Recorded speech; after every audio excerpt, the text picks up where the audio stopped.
military affiliation. And so we might not realize it here so much in San Diego, but across the nation, 6.6% of the American population are veterans.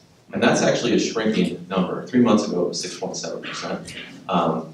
But it's shrinking because over 50% of that number are over 50 years and older, and unfortunately are passing on. And we're not replenishing that number with our younger service members because we only have about 0.4% of our population are actively serving. And so what we've seen is a smaller representation of our military in the greater community. And this divide growing between the community and the connection to the military. Not only with the military members, but then also just what it means to serve in the military and the values associated with that. And some of the things that come through are stereotyping and stuff like that. But a lot of it is from a lack of communication across that boundary, which is one of the things we really want to explore tonight. So I wanted to pose to you, why does that conversation not take place? Yeah, I think that it doesn't take place because of fear. Civilians, let's call them civilians, non-veterans, are always sort of a bit worried about, well, I don't want to say something stupid to this veteran, or I don't want to say something that'll upset this veteran. So maybe the best thing to do is to keep quiet about it. And there's also, in our country, in general, there's sort of a code about, veterans have to sort of follow, which is you can't brag. We don't like braggers. And you can't complain and whine. And my experience of the military is that it's 95% things to whine and complain about, and about 4% things to brag about. So that doesn't lead the veteran very much to talk about either, because there's this cultural thing about you don't brag and you don't whine and you don't complain. So, okay, so what we can talk about what, and there's that. And then I think on the veteran side, we have to own a few things. First of all, there's just fear of being judged. Any veteran who's been in combat has very likely done something that they're not real proud of, because you do terrible things. And you're raised in a culture that thou shalt not kill, and then you kill somebody. And even though you can say, well, it's my duty, and you can have all these excuses, the basic fact is that you've basically violated a norm of the culture that you're trying to re-assimilate to. And so you go like, well, maybe I just ought to keep my mouth shut because I don't want to risk, having the conversation go dead at the dinner table because I say something that everybody goes like, that feeling. And the other issue is that I think, again, veterans need to own is that we get a little cocky. It's sort of like, well, you don't know what I've been through. And I think there's not a veteran in the house here that I feel that. It's like, what do you know? You've never seen combat. I've seen combat. Well, if you set yourself up as somehow superior to somebody else, that's a gap. That's an alienation. That's something that splits you apart. And you have to sort of, the analogy I use is, suppose every woman that had gone through childbirth said to everybody else, you don't know what I've been through and I'm not going to talk to you. Well, it's silly. You will never understand if you're a man or if you're a woman who's not born a child, what it's like to have childhood. That is no reason that the woman is superior to you or that you shouldn't talk to them or anything of the sort. It's just a different experience. And yes, some of the experiences are hard, some of them are horrific, but that doesn't make you better than somebody. That makes you somebody with a different experience. And to get that in your head as a veteran is sometimes difficult because you like to sort of feel superior. Who doesn't? And so I have to watch myself. I have to watch the ego. So I guess the answer is you got a culture of that encourages you to keep your mouth shut. You got civilians who are afraid. They're afraid of the veteran getting angry at them. And I tell people, I say, look, if you got a veteran that you love and he's not talking to you, you're going to have to open up first. You're going to have to go there and you're going to have to just be brave, and he'll tell you, get the F out of my life and I don't want to talk about it. Okay, that's the first refusal. And you're gonna have to get 3 or 4 of them out of the way, so you might as well get the first one out as soon as you can. All right, and then you go through the second one and just keep at it. You have to have the courage to do it. And I always tell people that the thing you have to think about is not think about this person as a veteran. The minute you think of a person as a veteran, that's putting them into a group. And he or she is an individual. And so you don't ask questions about veterans, and I certainly mean the cliche, did you ever kill anybody? I hope nobody's that dumb. But honest to God, I've had questions like that. But you treat them as an individual. That's why thank you for your service to me is such a cliche, because you're not really engaging with that person. Thank you for your service is an easy way out. This is just another category of person, and I owe them a thank you for your service. Now I'm done. You have to approach them as individuals, and that's real simple. You just start like, gosh, what do you guys eat for breakfast? Okay? I mean, when you were talking about, what was the worst place you ever slept? I mean, those are human questions that human beings, individuals can answer. And believe me, veterans want to talk. I mean, all this stuff about, I don't want to talk about it. That's what that is saying is, I don't want to say something that's going to make you think I'm a bad person. Or I don't want to feel the feelings that I know are stuffed down inside. I don't want to talk about it. It's actually not what they're saying. They're saying something else with that language. They do, I guarantee you, want to talk about it. But they want to talk about it and feel safe, not judged. And they want to be seen as a person.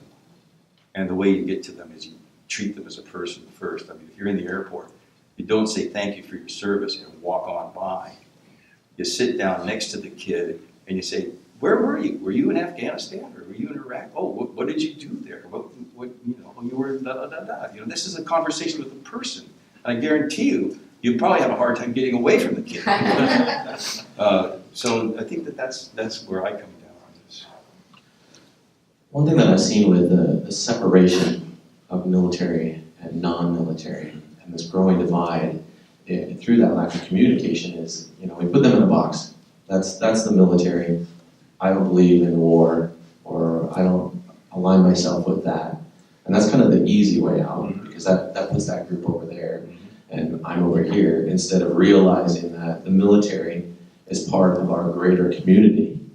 But we ask a lot of a small number of people to act on our behalf when it's part of a greater system. Yeah. And could you elaborate on your thoughts? Yeah, I use this analogy. There's a rifle, and what does it take to build the rifle? Scientists who are taught by second grade school teachers, factories where they have factory workers and that are financed by bankers, and all of these people are fed food by farmers, and it's sort of this Buddhist chain of connection and being that is going into making this rifle. And at the end of this long interconnected chain, some 19-year-old pulls the trigger. He did the killing. He did the killing because he pulled the trigger. No, we did the killing. And it's an unconscious attitude in this country that we are not responsible.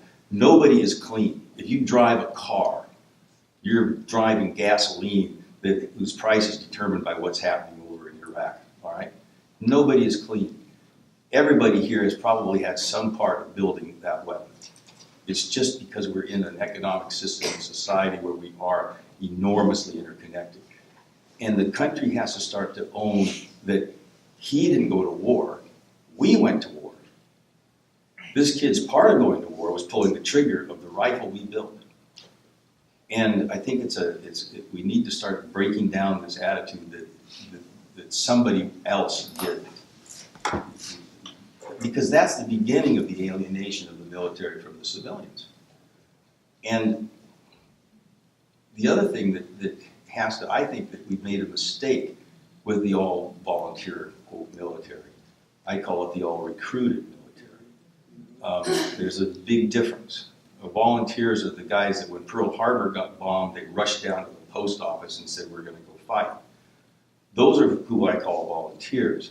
I don't impugn in any way the patriotism or the generosity of spirit of people that are in the military, but you've got to admit that most of the country says they volunteered. They're getting paid. There's this attitude again, which sets up this dichotomy between the military and the civilians. And I think that we ought to just, do national service. You can't draft everybody. And believe me, I have 5 kids, and at least 3 of them I wouldn't want. Just wouldn't want. 2 of you, okay. But they can teach kids how to read in the inner city. They can build, fix potholes. They can be at the airports, shaking me down. I'd much rather have my daughter do that than, some of the people that are doing it. And there's a lot of work to be done. And then out of that group of people, let them volunteer to do their 2 years or 3 years or 1 year, whatever it is, of national service as in the military. So then the national service is just, the military is just part of national service. We're a republic. We pay our taxes. And believe me, I wouldn't pay my taxes if I didn't know I'd go to jail if I didn't do it. I don't like paying my taxes, but then my brain says, you're part of a republic, and you owe the republic part of your income to keep it going. And just the same way, you're part of the republic, you owe some of your time. What is the money that you're sending to taxes? It's your time. You just do it in a different way. And I think that, again, if we all started to see that national service was what's going on, and your particular form of service is teaching kids how to read, and my particular form of service is being a Marine or an airman, there's a lot less of a sense of the difference between us. It's just the skill set that you happen to have and the inclinations you happen to have. I'd much rather do the Marines than teach kids to read. They'd hate me, because I lose my temper. So I think that's another issue we have to think about. So to take from your personal experience, I'm going to still put Bill Moyers in this question toward you. So having been an individual that has killed on behalf of the nation, can you ever feel as though you are part of the whole again? Well, yeah, that's an interesting question. Yes, of course, but it's a lot more nuanced. First of all, there's sort of, I call it interlocking circles of community. There's my family. I can feel part of that. And then there's people I work with. You see where I'm going. And let's face it, as each of these expand, you have less and less connection. At some level, being an American is really an abstraction compared to being a member of the Marlantes family. And so when you're saying, can you ever feel part of it? To what level can you feel part of it in any case, whether you've been in the military or not? So that's the first thing that comes to me. The other thing is that when you come back, you do have to recognize that you now have a different perspective than most of your fellow citizens. And that can lead to you feeling alienated. I'll tell you, 4th of July, when the fireworks are going off and people are going, woo, I don't even go. Because when I hear the Star Spangled Banner, bombs bursting in air, I have images in my head that most of those people do not. Does that make me superior to them? No. Does that make me feel different than them? Yes. I kind of go like, I think this is kind of lame, sitting out here and cheering about bombs going off in the air. I just think it's lame. Well, that's my opinion, and I try to sort of keep it to myself, except in audiences like this. But it's the way I feel. So there is a sense that I'm now a bit different, and in some ways alienated from what I would call the more unconscious people. I cringe when people treat war like a football game, and our television networks treat it like a football game. I cringe. Day 17 of the war in Iraq. It's like day 17 of the Olympics. But I'm going, what are you guys doing? This is serious stuff here. It's not football. It's not even the Olympics. It's people killing, right? So that will never change for me. And I think that a large number of Americans are still into the football sort of thing. It's a matter of consciousness. And I'm hoping that they'll come along at some point, probably not in my lifetime. So yes and no. I mean, I feel very easy to, work, write my books, talk to people, and I was in business, and most veterans are. I mean, the image of veterans is homeless guy out on the street. I mean, we're talking about 1/10 of 1% of them. All the rest of them are successful, and they're not victims. That's the other thing I just get. This thing about the poor veteran, my analogy there is it's like, okay, there's the classic. The girl's tied on the railroad track, and the train's coming down the track, and the villain's tied her up, and so a guy runs across and unties her, and throws her off the track, but he doesn't get out in time, and the engine runs over his leg. Is he a victim, or is he a hero? He's a hero.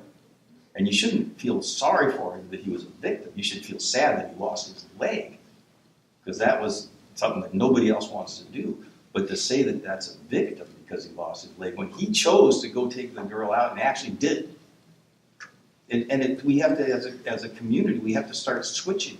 It's like, we need to compensate people who have lost their legs. We need to give them training about how to walk again, and we need to get them jobs, and we need to do all those things. Not because they're victims, but because they did something for the Republic that we didn't do, and they did it, and we all are part of the war, and since that, we're all part of the healing from the war. So I don't like this thing of veterans as victims. And believe me, again, on the veteran side, I know guys who milk the VA for everything it's worth. I mean, I know them. And it's human nature. Why should I work when I can, figure out a way of getting 100% disability when I really am not 100% disabled? I'd really much rather fish on the government's behalf. I mean, it's human nature. We have to accept that that's kind of who we are, and just watch out for it in ourselves. When you see it in other people, you just have to go like, well, I hope I don't do that. So you brought up the healing from war, and you alluded to that as a society. But when we have these barriers, we kind of expect our individuals and the military as a group to heal, and heal on behalf of the society. But this is another reason to kind of cross that boundary so that we can come together, because we do need to heal as a greater community. Yeah. And so more on the individual experience, and you talked a little bit about it early, in one of your earlier answers on the first thing we ask a member of our military when they join and expect of them is to bring our base morals associated with our culture. Thou shalt not kill. Right. And you're in this job to kill somebody in some way. So we teach them to do that as a military and as a society. But once they exit the military, we don't talk to them about the consequences or how to deal with that. How would you recommend we move forward or work with that? Yeah, it's a big part of my second book. Like I said, the Marine Corps taught me how to kill, but not how to feel about killing. And that's not the Marine Corps' fault, and it's not the Marine Corps' job. The Marine Corps and the Army and the Navy and the Air Force are really there to defeat our nation's enemies. If you happen to kill somebody in the course of that, that is the correct attitude. I mean, we got into a real mess in Vietnam with body count. Instead of seeing the war and the strategic ends of the war, which were really hard to understand at the time and still are, we got into body count, which was, we're here to kill people. The military is not here to kill people. The military here is to carry out the nation's will and objectives and protect the people of the Republic from other people doing violence to them. In the course of that, you do have to kill people. That's a very big difference, though. We're not training them, to be killers. We're training them to protect the Republic, and in the course of that protection, it often involves really dissuading somebody from trying to hurt people, which is by killing them. Where was I going? It's a shift in the messaging. Huh? It's a shift in the messaging that we're sending. Yeah, and the question was how does the nation sort of deal with this? I'm lost. That's all right. It's something we need to work on. Yeah. We teach them how to break morals. Oh, I'm with you there. But yeah. We're not Now I'm back. telling them how to deal with the consequences. I'm getting really old. The thing is that the way that the human body heals is through the inside out. We're not like turtles or insects. We don't have a hard shell. That's the way those animals protect themselves. Human beings take the hit. I mean, you take the wound, and then it gradually heals because your immune system kicks in and blood cells start to create. So we heal from the inside out. So you can't tell a kid ahead of time anything that's going to make him not take the hit of having killed somebody. It's a wound to the soul because not only is it sort of, our basic Judeo-Christian culture, it's also, I think, innate in us that you don't want to kill somebody of your own tribe, your own family. And at what extent does that stop? Well, if you're really conscious, it's everybody. So you're going to take the hit. But what you can do ahead of time is you can tell people, someday you're going to wake up, and it may not be when you're 25, it may be when you're 55. And you're going to realize at that time you pickled that 500-pounder, it not only took out some Taliban, but it took out the wife and a few kids. Or even it's just the Taliban, and you wake up in the middle of the night and you realize that this was a human being. This was a human being who had ideals that he thought was worth fighting for. Unfortunately, he was on the other side.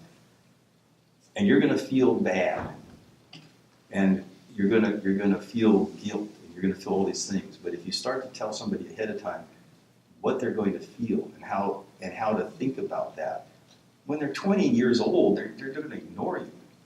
Let's face it. I mean, they're going to go like, I don't want to listen to this. I want to have a beer, right? I mean, I know Marines. They're not going to. But if you at least tell them ahead of time, someday this is going to start to weigh on you. And here's some of the symptoms.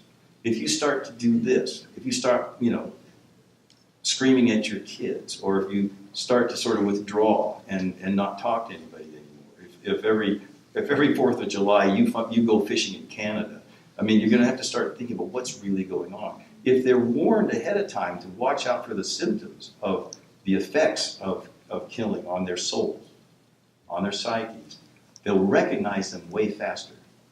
The healing process will be accelerated. But they'll take the hit. But by education, just simple education, as soon as the first intimation of, oh, this is what I'm feeling, this is what's bothering me. Because you can go for years with this vague feeling of guilt, this vague feeling of something's not right. But if somebody articulated it for you when you were 19 years old and said, someday you'll wake up and feel like this. When you do, you go like, oh, I get it, this is what's happening to me, and the healing process is faster. So I think that's the role that the military can provide, early in training, just that. But we can't expect them to fix it after it's done. And we had a discussion about this earlier today in comparing our kind of war stories, if you will. And you were 23 when you went to Vietnam and had your experiences in Vietnam. And I was in the Marine Corps at 18, but it wasn't until I was 29 years old that I found myself going into combat.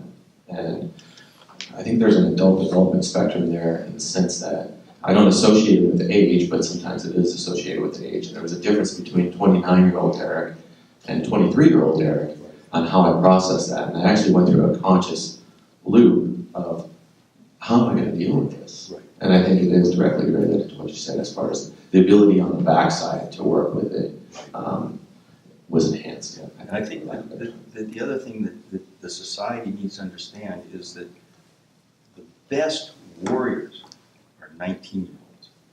They're the best. You don't want to be in the platoon with a 35-year-old and say, we're going to take the hill. Wait a second, Lieutenant. Where's the Air Force? Why don't we find them for, you just don't want anybody. We never get anything done. That's right. That's right. The 19-year-olds say, yeah, let's go do it. And they'll go, 40 days without food and water, and they'll do it.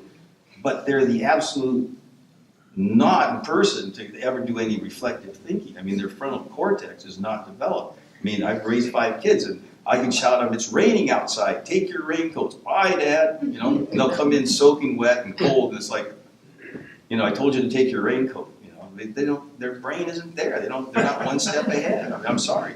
So the best warriors are the least. And again, all you can do, it's sort of like, I was at a reading and some cynic in the background said, I don't get it, what you're trying to tell a bunch of 19-year-olds is like trying to teach kids Shakespeare and Tolstoy when they're sophomores in high school, they don't get it. And I said, yes, it's exactly like that.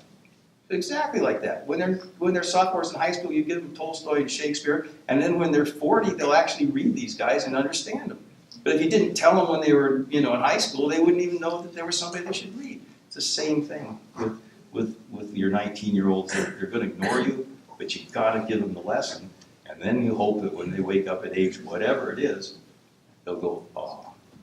We've been, a group of us have been working with the Marine Corps Recruit Depot on a oral history project that I mentioned called Dialogues of the Experience of War. It's people about my age that have left their service, and most of them are Marines and one sailor.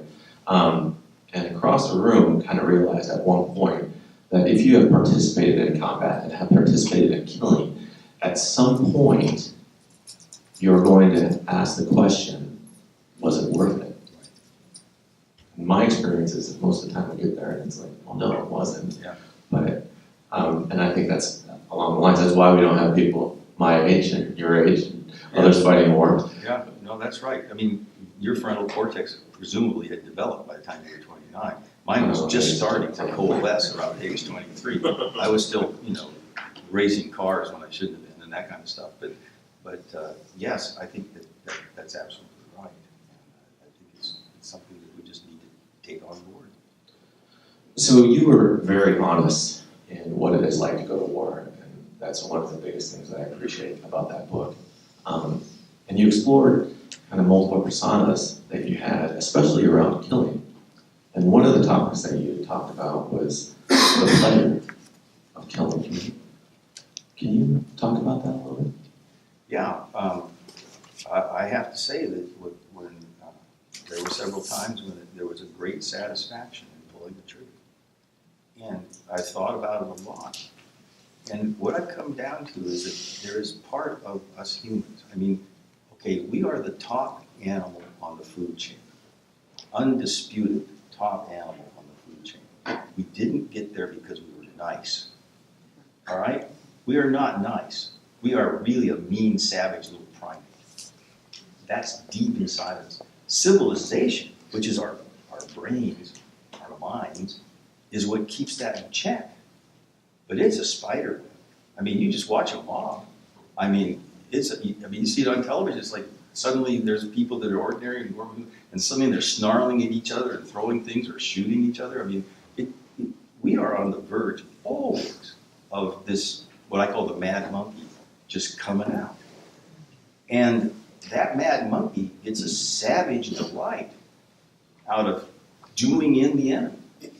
And I think that where it comes from is a very primitive thing about killing another animal, because that's how we live.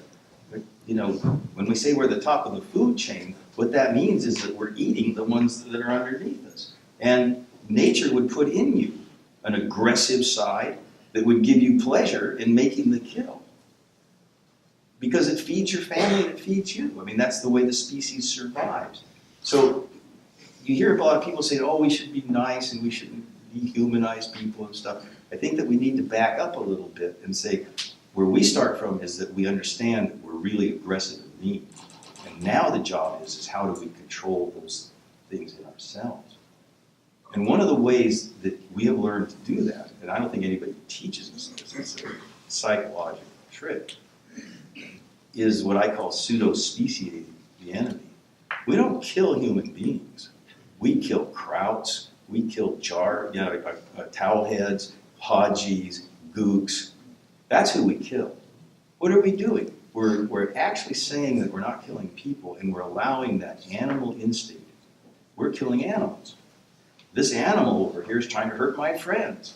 And so when I do that animal in, there's a savage joy. And if you don't own that, I don't think you're honest. And there's going to be a lot of people that just hate to hear me say that. And I'm going like, well, I think you're fooling yourself if you don't think you do that. If that animal was trying to kill your baby, you would, damn, I got it right between the eyes. And I write about it in the book, and I'm embarrassed about this. There was a recon team in trouble, and I was, by this time, I'd gotten out of the bush, and I was flying in the backseat of an OB-10 or an O-1 Charlie. I was in their observer. And the recon team had been fighting off an NVA unit. They had gotten up to the top of a hill, but they had gotten into a hasty defense. And there was a lot of NVA coming up the hill at them. And I managed to get a couple of Phantoms in and hit them with napalm. And when that was over with 500-pound bombs and napalm, and I looked down on the carnage below, and there were bodies burned, and there were limbs shaking, but the recon team was saved. And what did I do? And it's in my book. I shouted out over the net, "We've got crispy critters all over the hill." That is not something I should have done. I should have had more maturity. I was really young, but I have to own that I was really excited about bombing and burning a bunch of NVA to save that recon team. I think if I was 40 years old and had the same job, I'd still do it. I mean, I would save the recon team and I'd bring in the 500-pound bombs and hit them with napalm, but I wouldn't exult over it. But I wasn't, when I was that young, in control of that impulse. So the maturity is the ability of your ego to maintain the control over our animal instincts, and that's what we call civilization. I appreciate your honesty. You talk about, of course, having to deal with that after the war and not realizing how to deal with that for decades. Right. Can you expand on that experience? Yeah, I had never heard of post-traumatic stress. I'd never heard of moral injury. I mean, a lot of things have improved because I think the culture in general, I mean, there's movies now that you see the veteran, and the veterans generally now dealing with post-traumatic stress. I mean, it's in our culture. But when I came back from the war, not only did we hide, but nobody had ever heard of that stuff. Even though, I mean, Craig Lockhart Hospital in England had dealt with post-traumatic stress in the 20s, had learned virtually everything we know about it today, but all the records were lost and thrown away, and by the time World War II came around, nobody remembered it. And then in World War II, the psychology rate of wound rate was 25%. 25% of our casualty rate were psych rates, which we don't like to think about. Americans don't think crazy, right? And then we forgot that by the time Vietnam came around. So I came out of the war with in a sort of a blank, and started doing odd things. I can only describe that frightened my children and frightened my wife and frightened me, because I thought, what's going on with you? A couple of examples. I mean, they're kind of funny, but I mean, I'd hear a noise outside on the street, and I'd be out of the house and out on the street looking for where that noise comes, start naked, and then all of a sudden, what am I doing out here?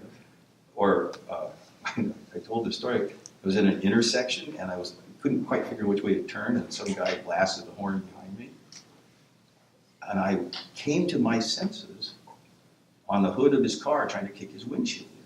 And my little girl Sophie was in the intersection, left in the intersection, the car engine running, wondering what's Daddy doing kicking this guy's windshield, And I had no idea that this was a symptom of post-traumatic stress. I just thought it scared me. It was like, God, what's going on with you? Why would you do something crazy like that? I don't even remember leaving the car until I woke up. Well, it's classic post-traumatic stress. I mean, when you're in combat, your brain rewires. Normal way of a brain working from an impulse, an input, you hear something. It goes from the ear through the frontal cortex, and then finally works its way around to you having a reaction. You hear something, frontal cortex path is like, I wonder what that is. Let's see, it could be a bird, maybe a leaf or a twig fell in the forest. maybe the wind blew something. By the time you've gone through this route, you're dead. So under extreme adrenaline loads, the brain rewires, and it sends it directly to the amygdala. So that if there's something that you hear a sound, you have just 3 reactions: fight, flight, or freeze. And since you're trained in the military to fight, you just turn around and shoot. And then that saves your neck. Trouble is, you can't rewire. So when someone scares you by blasting their horn, there's no thinking. I didn't think. I wasn't even conscious until I kind of came to my senses on the hood of this guy's car. But I had no idea what was happening. And so, my family was kind of worried that Dad's a little weird, and I was kind of worried. But I didn't know. I thought, well, maybe job stress or whatever. And my wife said to me, she says, there's a workshop, a bunch of psychologists are looking for, patients in there at the local school, and it's about job stress. Maybe you ought to go. And so I thought, yeah, maybe I should go. And I went down. There's about 70 or 80 people in the school cafeteria, and I was sort of sitting around. Well, my wife may be going. I really didn't want to. Anyway, I get up to the table, and there's a guy sitting across from me. Yes, can you tell me what? So I tell him the story like that, and I tell him the story about I bumped my head against the kitchen cupboards, and I took them out with my fists. Literally, food, cans, glasses broken all over the kitchen. Hands bloody, and my family's watching me do this. And I related a couple of stories like those, and he just looks at me and he says, "Were you ever in a war?" And I broke down bawling. Snot coming out of my nose, sobbing. I couldn't. I was uncontrollable, bawling. I had no idea. And then that's how I started the healing process. He wrote on a book. He says, Larry Decker, Veterans Outreach Center, such and such a street. He says, I want you to go there now, not tomorrow, not this afternoon. I'm calling this guy on the phone. You have something called post-traumatic stress. Have you ever heard of it? No. Well, you got it. And this guy knows how to deal with it. You go see him now. I'm calling him on the phone. You go see him now. So I had this card in my hand. I stumbled down the street into this Veterans Outreach Center. And the psychologist there, his name was Larry Decker. And he set me down, and that's how I started to learn about it. It was just sort of the grace of my wife saying, maybe you ought to go talk about this. So when I came back, it was a vacuum. We don't have that. There's less of an excuse for people like me. So you talk about, in dealing with it, turning your ghosts into ancestors. Right. And for our adult development folks in here, I refer to it as moving from the subject to the object. So you have this internal piece of you that you don't have an impact on, but it has an impact on you. You can't see, you can't deal with it, but you work on putting it out in front of you so you can have an impact on it, work with it, see it, do things with it. Can you explain what you mean by ghosts and ancestors? Yeah. Ghosts haunt you. And so ghosts are the things that are inside that you are not aware of. The ghosts are what make you go to the bar and drink too much, or try to take a guy's windshield out, or worse. And what you need to do is turn them into ancestors. What our normal, a lot of people's strategy about the ghosts is to kill the ghosts. Well, I'm going to just get rid of them. I'm sorry, you can't kill the ghosts because they're part of your personality. I did these things in Vietnam, which have caused these ghosts to live in me. They are part of me. The way that you have to do it is you have to own them. And the way you own them is by turning the ghosts into ancestors, because they will be part of your personality. They will be part of your personal history. They are who you are today. How you killed, how the cowardly thing you did, all of those things, you need to put them out. And I did it by writing. There's a lot of ways you can do it. You get the ghost out. You can tell stories to people that you trust. You can do paintings. You can do photography. There's poetry. The arts are very important to getting the ghosts turned into ancestors. And then, as Derek was saying, once they're out there in front of you, they're still part of your psyche. They're still who you are, but they're no longer running your life. You're just accepting that, and you're seeing them for what they are out there in front of you. I've written it down. I see it. I buy it. I accept it. I did these things. It's who I am. And quite frankly, I like who I am. So I have to accept that part of who I am is this darkness, that I was also who I am. And what the feelings about that change from guilt to what I call more legitimate feelings, like sadness. I mean, I'm sorry that I shouted at those crispy critters, that we made a bunch of crispy critters. And those people were dying a horrible death. So I feel sad about that now, but I don't feel guilty about it, because like I said, I'd do it again. I just wouldn't gloat over it. So I have to own it. I gloated then. I'm not going to do that anymore. I've learned. I've grown. So that's part of my ancestors. See, so I can change the way I feel about my actions by examining them and getting them out front and owning them. I don't know. I'm no psychologist, but I think a lot of guilt is trying to pretend that you really didn't do it. Psychologically, sort of thinking I'm perfect, so therefore I can't admit that I did something like this, and so that festers with you. You just say, I did it. I'm not perfect. I really did kill it. Okay. And that's the individual. So moving forward as a society or a community and trying to work towards that healing. In the past, Sebastian Younger refers to this when he talks about, Native Americans used to have ceremony at the end of a conflict. The warrior class would return and have a ceremony. They were back part of the community, and the community moved on. What would a ceremony look like today? Well, first of all, we have to have a declared beginning before we can have a declared end. When does the war in Iraq end? When did it start? Congress never declared war. And I think that's something we have to examine as a culture. So we have to say that it's over.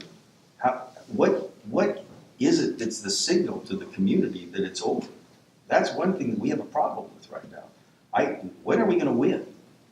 Right? Or when are we going to say we quit and we lose? I don't care what it is. But, so first of all, we have to define that. So that's the first thing about a ceremony, is that you have to say it's over. If you haven't admitted that you began it, you've got a problem. So that's problem number one.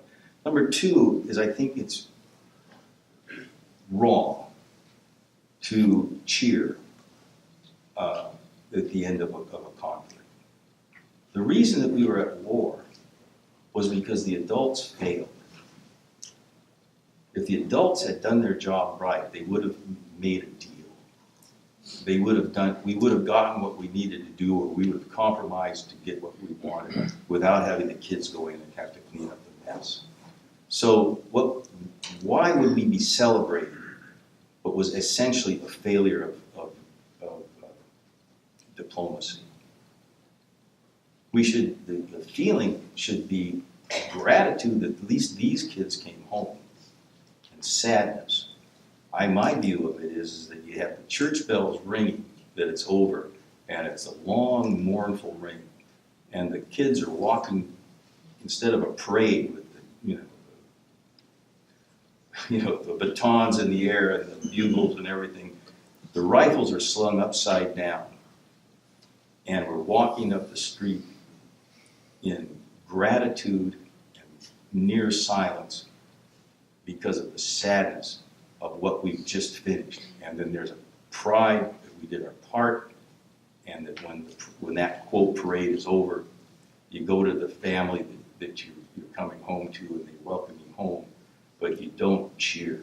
It's just the wrong thing to do. It's cleaning up a mess, and I think that we have to grow up, but we do need to have ceremonies. The other thing is, it goes back to my rifle thing. When the Native Americans went to war, the whole village went to war, because the hunters, who usually provide the meat, weren't there anymore. Everybody knew that the war was on. And so when they came home, there was like a gratitude that it's over, because now there's no damage to that. And we can start to live better lives again. And we lack that. I think they ought to put a tax on every April 15th that says line item 17, war in Iraq, $1,320 for your share, so that the community is understanding. And if it's a war that's legitimate, I'll pay the money, And when it's over with, guess what? The line item goes away. See, because we have to get more conscious about this stuff. The primary thing is it's nothing to cheer about. And I think that we do need ceremonies and things like the two that come to my mind, church bells, solemn ceremonies, parade, remembrance of the people that died. I would even think some sign of sadness of all the people that were killed, that weren't on our side. I mean, think about, the innocents that you killed in war, collateral damage. There's no avoiding it. You try as hard as you can. But as human beings, we should also include them. When the war is over, it's like, it was a failure that we went to war. And now we cleaned it up and it's over with, and I'm sad for these people too. I think it's just brings your humanity back. Parades and fireworks denies that humanity. An interesting thing happened to me this week. So I was in Iraq in 2003, 4, 5, 6, and 7 during Operation Iraqi Freedom, which started in 2003. Mm-hmm. And this week I was at the museum here, at the local museum, and was looking at one of the signs and it said Operation Iraqi Freedom, 2003 to 2010. Well, I was pretty involved in that conflict, and I didn't know there was an end right. point, and because it seems like we're still involved. So, and I felt like I should have gotten a note. Yeah, dear Derek, the war is over. Sincerely, whoever. Yeah. But I didn't get that. So I want to do my James Lipton moment with my final 3 questions. Explain James Lipton. Yeah, James Lipton is the actor's studio, and he has. I'm not going to steal his questions about what's your favorite swear word or anything like that. But there are 3 questions that I'm stealing from him, and I'm stealing from Justin Hugnall, who's here from So Say We All.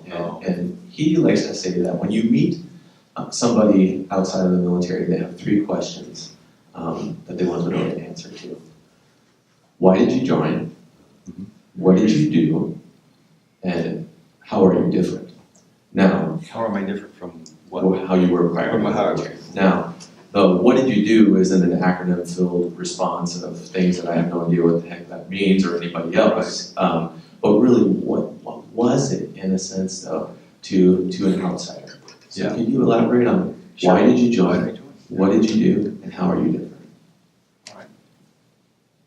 When I was raised, I was a little kid during the 50s, and I was a teenager during the 60s. And there was a word used for people who had been in the military, and it was called the service. We call it the military today. Well, that was when your dad was in the service. That was when your uncle was in the service. And I think our language reflects a fundamental shift. We now say he was in the military. I don't hear the word in the service very often. I'm old talking about it. So I grew up in an environment where there was a draft. That was always hanging over your head. And then there was that all the people you admired in town had been in the service. And so, as a young man, it was sort of like, well, that's sort of what I have a responsibility to do myself. I'm the next generation. And so there was a big component of that. And there was also a component, like I said, the draft was like, nobody wanted to be drafted. We were going, oh, please draft me. It was like income tax. You know that you had to owe the government some of your time to defend the country, and if they tapped you, well, you do your 2 years and do it, with some pride. And so it was like paying taxes. But it was an obligation of a citizen of the Republic, and so that was also there. Then there's the usual young man stuff. I mean, I can remember guys on the football team all wanted to be in the Marines, and so they would disappear to someplace called San Diego, I mean, up this logging town in Oregon coast, right? And they would come back with something that we had never seen before, called a suntan. And they would walk up the main street of Seaside is called Broadway, and that's where the taverns are. And they'd walk up and down that street like they owned it, and they were 4 inches wider in the shoulders and lean and full of piss and vinegar. And I'm 15 or 16, and I'm going, I want that. So there's a lot of that component to why I joined. I want some of that. And then there's sort of like maybe I could be a hero. Gosh, maybe I could be John Wayne. You know, I mean, again, young people join the military, generally speaking. You know, and so it's young person's fantasies. So patriotism, I wonder if I can do it. I want some of that. And then there was something that probably fairly unique to me, and there's a funny story that goes with it, but I started reading Kierkegaard when I was in high school, and he's all about choice. And I was all, and about the depths and the heights of life and having to, encounter it all. I'm 15 years old and it's raining outside and I'm reading this crazy Danish philosopher called Kierkegaard, and I got to do something. I got to make a choice in my life. I got to make some big decision to define who I am. I mean, that was all in my head too, and that was going on. And so I joined the Marines, and when I told my parents about it, my older brother, who was a businessman, I mean, he was a great business, being the president of Rockefeller Center Incorporated, and he said, "Let's go down to the called the Seaside Grill. It was open all night." He said, "I need to talk to you." He set me down. He's 2 years older than I am. He said, "Why did you do this crazy thing and join the Marine Corps? There's this war starting up." This was '64. And he says, "We're going to get into a war there." And he says, "It's going to be stupid." And he said, "What did you do this for?" And so I gave him this whole thing about Kierkegaard. And he looks at me and he says, "So you wanted to make a big choice. Why didn't you just choose to go to business school?" I'll never forget that, because I'm sitting there in Vietnam and I'm going like, why didn't I just choose that? That would have satisfied Kierkegaard just fine. So that's why I joined it. All of the above. What would you say that you did while you were in the Marine Corps? I mean, I know you were an infantry officer. Yeah. Well, wow, that's it. Well, I accomplished the mission. I think that you could put it just that bluntly. And I tried to accomplish the mission with as little damage to my side as possible. I didn't care much about the other side. And I feel like, generally speaking, I did. We took the hill when we were told to. We abandoned it when we were told to as well. It really hurt. And we did that over and over again. So, but as far as what I accomplished was just that. I remember writing a letter to my parents, because I'd gone to Oxford, and I started feeling bad because the Marines had let me go. I won the scholarship, and there I am, having beer in the taverns and the pubs, and hanging out with the girls, and guys that I'd gone through training with were heading to Vietnam, and 5 kids in my high school died there. Only about 2 or 3 by that time, but there's only like 30 boys in the class, so it hit us pretty hard. And I'm having a good time. So I felt guilty. And so I decided that I would send in a letter and go. And I wrote to my mom and dad why I did it. And I'm part of this Ken Burns documentary.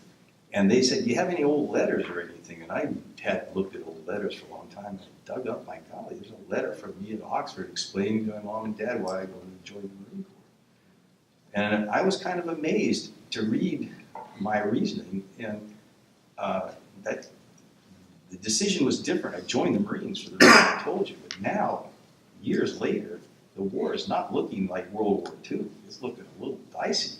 And why would I do this?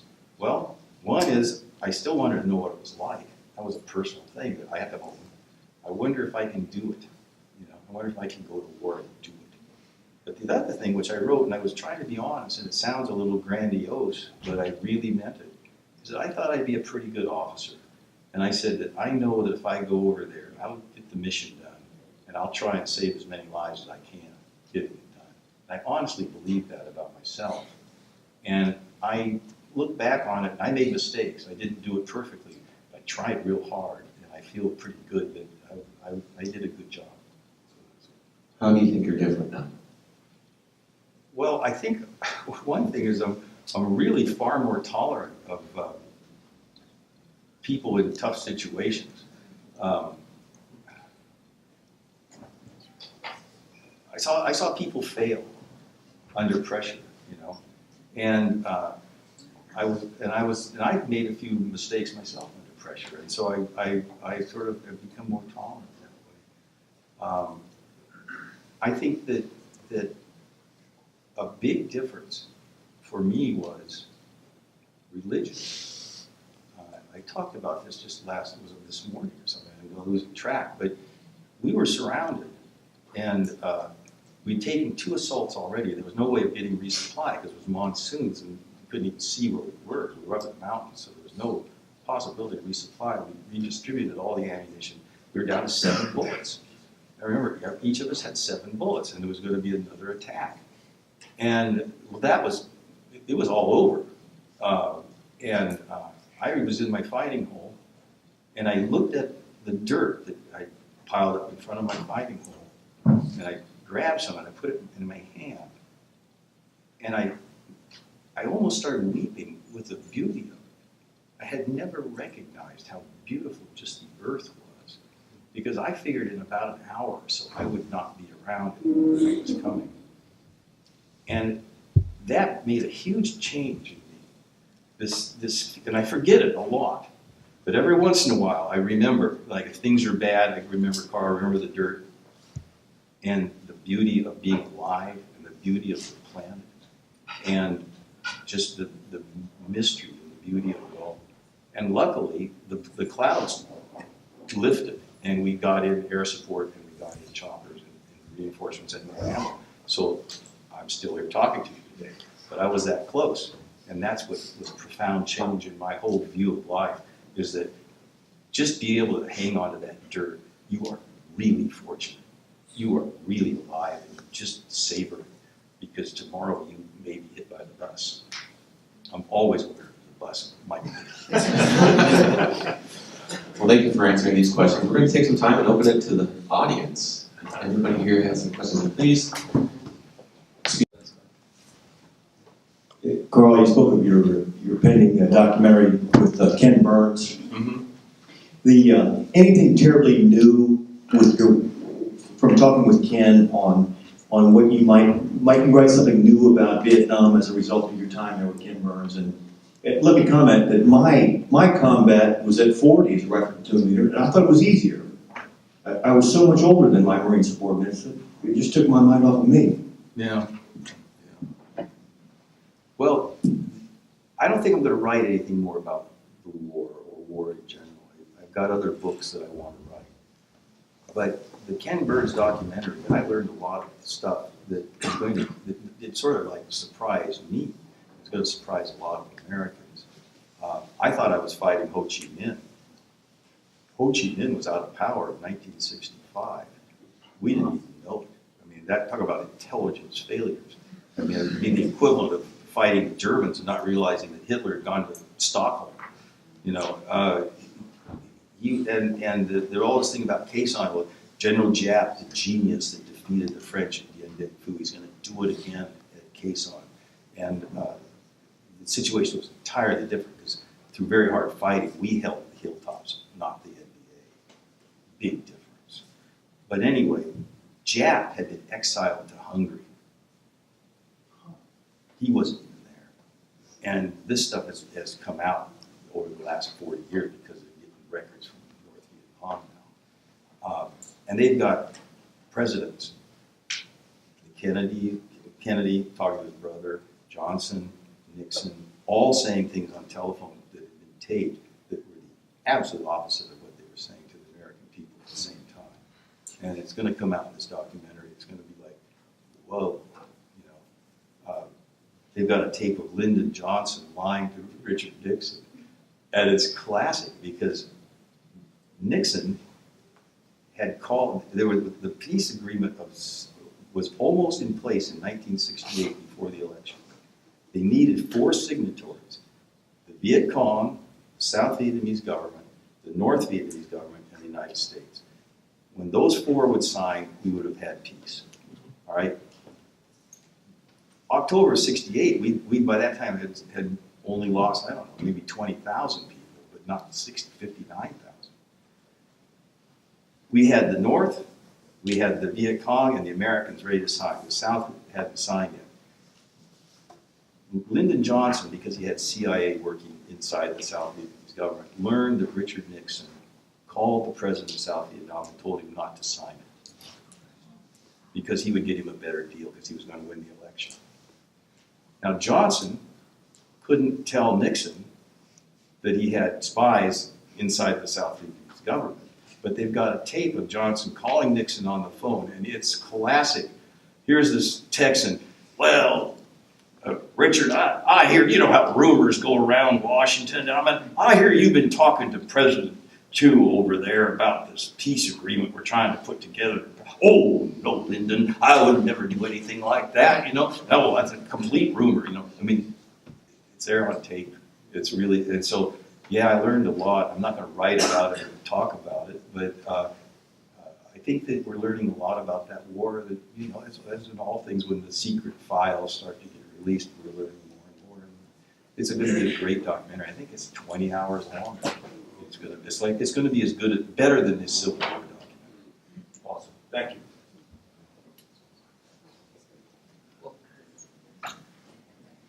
Thank you again for writing that book. It's amazing. I touched a lot of people, and I really appreciate making time to talk to you before this and everything you said.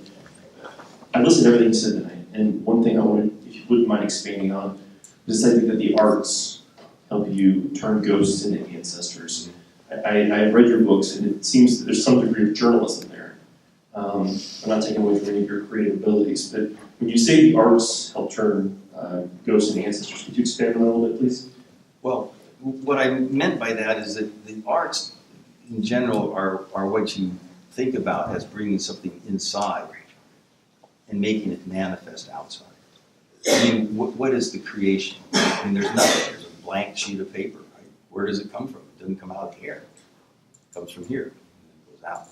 And the arts, in my, what I mean by that, in general, I mean, if you can expand on it, it's anything that brings what's inside out to where it can be seen, brings it to consciousness. And the arts are an easy, immediate way of doing it.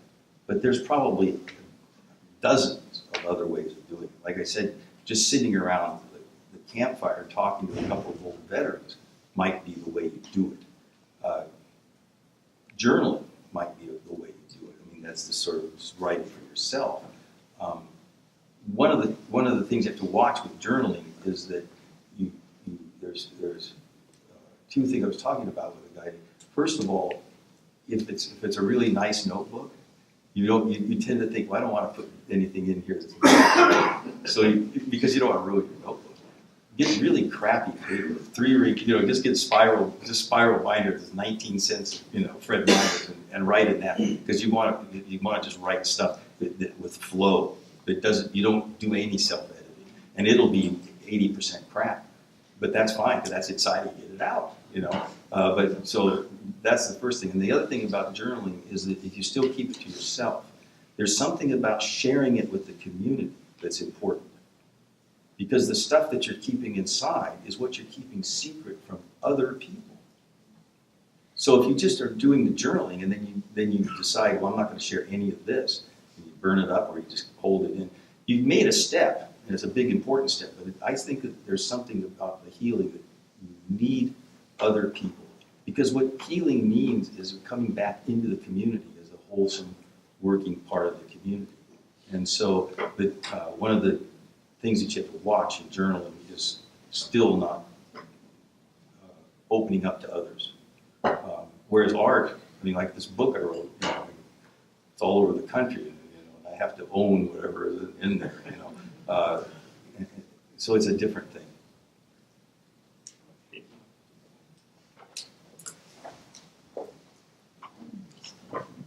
Thank you. Karl, I'd like to continue on this discussion a little bit about the arts. And you wrote in What It Is Like to Go to War about, mentioned entering the Temple of Mars and studying the philosopher Sophocles. You speak about Philoctetes there. Tonight, Ajax came up. Mm-hmm. And I have a friend actually who's taken on an entire initiative to bring those two plays specifically to audiences to help explain the veteran experience and post-traumatic stress. And I think that continuing on with that to even greater audiences is very important. In fact, what Sophocles did was they forced the generals to sit in the front rows when the warriors came back from war and talk about their experiences on stage as though they were actually performing what had happened to them, because the generals didn't know. They weren't out there with the troops seeing what was happening on the front lines and the engagements. And I know from my own combat experiences that that's very true. That often somebody is sitting in a JOC or a COC somewhere, doesn't really know what's happening to that young warrior out there, and so can't participate in the healing until that is brought to them front and center. And it just seems to me like if we did that more with not just our generals, but especially our politicians, and then society in general, there would be a greater understanding that would help facilitate the healing of which you speak. Yeah. No, I agree with you 100%. I think that one of the roles, like of drama, this is Brian Doherty's you're talking about? Yes. Yeah. Yeah, I've seen a couple of his plays, and that's precisely right. Those plays were essentially religious. I mean, and they were meant to do just that. And we have lost a lot of the wisdom of the old cultures because we're so smart now. But this human psyche has not changed in 2,000, 3,000 years. We still need to dramatize a lot of what happens. And one of the things that art, literature, and plays in particular, is, and I think literature even more so, is that it allows somebody to get out of their own skin. When you read a novel that's well done, you identify with the character. And by identifying with the character, you see the world through the character's eyes, not your own eyes. It's one of the very rare places that humans can get outside of their own skin. We are trapped in here. I don't really know what it's like to be you, but I do know what it's like to be a character if it's a well-drawn character, and I can see the world through that person's eyes. And I have a story I tell about this where I learned this. I have the godmother of two of my children was always trying to get me to read Eudora Welty, who's a wonderful Southern writer. And I was like, oh God, Kathy, I don't want to read Eudora Welty, some Southern writer. And she would be after Carl, I'd read her, she's really good. So one day she came in and she had literally slapped this book called Delta Wedding down on the table. She said, you read this or I'll never talk to you again. Okay, so I started reading it. And the story takes place in the Mississippi Delta in the 1920s. And the main character is a woman whose oldest daughter is getting married. And this woman is responsible for the wedding. And first of all, you begin to feel how important the symbol of this wedding is. I mean, Welty is a marvelous writer. I mean, we're talking about civilization. We're talking about male-female. We're talking about the deep archetypal relationships, all symbolized by a wedding. And part of what is going on is that she has decided that she wants to have the flower girls dressed like shepherdesses, and they need the shepherdesses crooks, which are especially made in Memphis. But in those days, there were no highways, but just dirt roads, and the rains had come, and the shepherdess crooks hadn't come yet. And I'm kind of rolling my eyes. By about a quarter of the way through the book, it's like, once again, here's the shepherdess crooks again. Oh God, who cares if she gets the shepherdess crooks? By the time I'm halfway through the book, I'm seeing the world through this woman's eyes and how important it is for her to make this wedding right. And I'm going like, where are the goddamn shepherdess crooks? Where are they? And it hit me. I would not have had that response if I hadn't gotten into her skin. And the medium for doing that was literature. I expanded my consciousness by reading that. Good.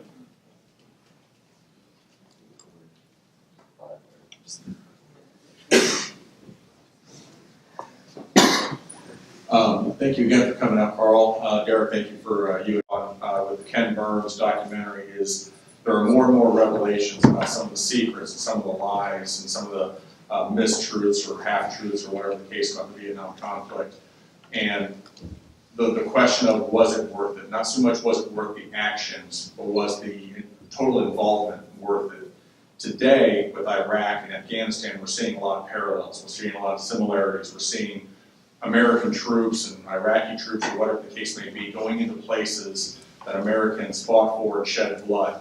What advice, as somebody who's been through this, what advice would you give today's generation of service members and veterans who are now looking at their own service and their own conflict and going, was it worth it? Right.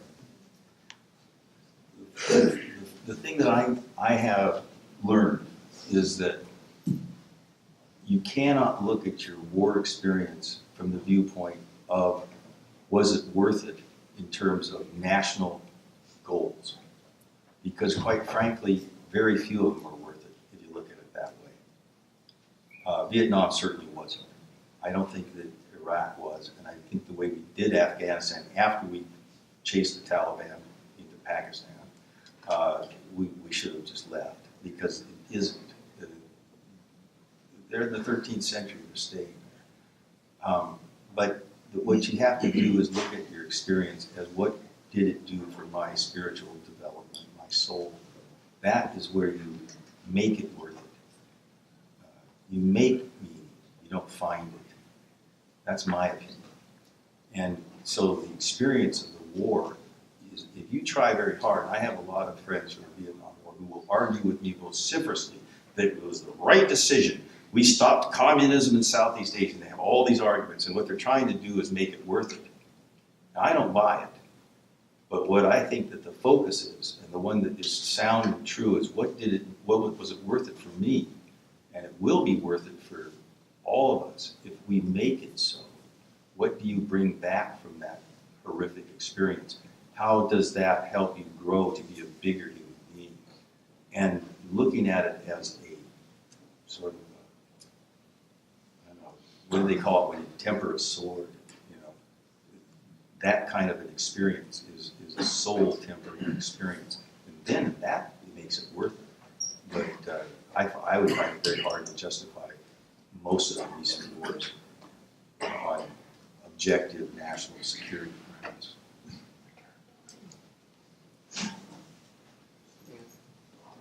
Did you have a question? Yeah. Yeah.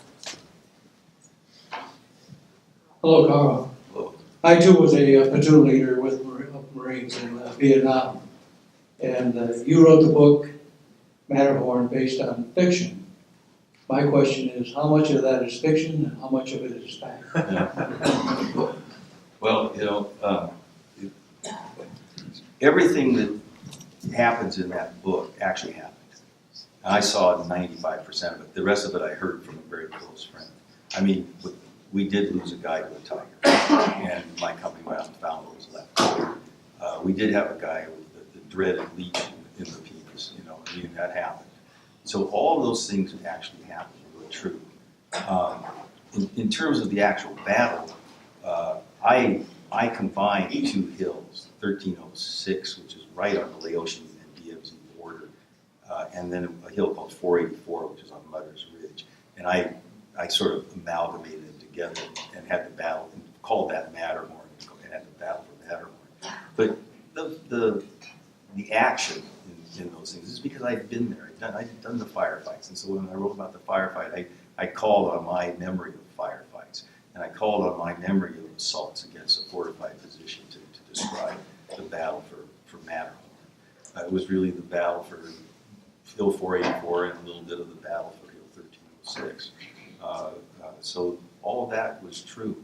The character Mellis is really based on my older brother, who I said was a real corporate politician. I mean, he was one of these guys.